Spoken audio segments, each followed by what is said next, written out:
I met Tom when he'd just come back from New York, playing in the free scene, and I was in a hardcore band at that point, and Tom came along to one of the gigs, so that's how we met. He was in a band of a friend of mine and a friend of his. With him. And then he kind of met all of my friends, which included Matt and they were living together at the time, and Matt and I then since played. Separated. And Matt and I formed a kind of improv thing, and then we were like, actually, let's get some tunes together, and Betts became available, and it was like, yeah, let's get him. So have you got any other side projects on the go, any other bands at the moment? Yeah, we all play in loads of different stuff. Yeah. I do a completely acoustic band to contrast with this. No electricity whatsoever. And yeah, just other things. Betts plays with yeah, anyway. other bands. Let's not list what else we play with. I don't do anything else. Okay, well, classic question then. What's with Three Track Tigers? What's your the main influence behind it? Is there a particular band, or is it relationships, or is it people, or experiences?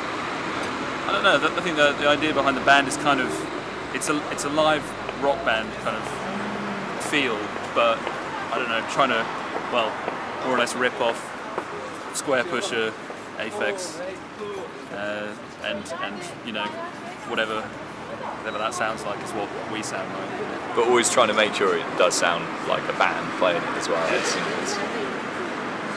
It's like, yeah, it's live ripping, interesting electronica, and the whole point is, because you're never going to be able to rip it properly, it's just going to sound kind of like it, but actually quite different and quite rocky and whatever. Yeah. And so, obviously we've got lots of other kind of things in there. We all have different tastes and stuff, you know. So it's quite the sound's pretty complex, and there's like loads of layers going on. That how do you actually go about starting recording and writing music? How does the process work? Lots of it's always an adventure. Yeah. It varies actually. Like sometimes, recently it's become more and more kind of collaborative, where each of us will have different ideas. But as a general vibe, I come up with like a kind of germ of an idea, which might be 50% complete or 10% complete or whatever. And then no matter how much work I've put into it, it gets literally 50% of it at least will get rejected by these two in a kind of rigorous censorship process, where they then come up with loads of interesting other stuff which I would never have thought of, and they then come up with all their own parts. And then, to be honest, with the stuff that really works in the gig, it's just from playing in loads, and you know, because we all know what the loose structure is, and then you can kind of improvise within that, like, you know. So the songs have changed massively. And there's a lot of kind of, once you've got the song, you try and work it out on a grid. Like, for example, quite often we program stuff, and then Betts has to learn the drum programming live, you know. So again, you're using the electronica idea, ripping it live or whatever. And on the last EP, Betts programmed this thing for something else. And we were like, well, why don't we just try and do that live, and you know, whatever. So it's fun. So the EPs, I think you've done 3 so far. The third one's out in April. Right, yeah. So what's coming up? We've got the one coming up in April, and that's on Blood and Biscuits, I believe. All 3 will be on Blood and Biscuits. Yeah. How did that all come about then? Well, it's basically our own label. I mean, Simon is our manager, and he was a fan of ours, and no one else cared. So he was like, fine, I'll set up a label, put it out, and it's kind of worked nicely. We care. Of course you do. We don't. You're forgetting that. Yeah. Cool. Okay. And one last question then. Where do you see Three Track Tigers in 12 months' time? You know, what do you reckon you'll be doing? Hopefully we've recorded an album. It took quite a while to get this third EP together, so 12 months is a generous window to get a full length together. Yeah. Just carry on, keep gigging. Hopefully step up the gigs.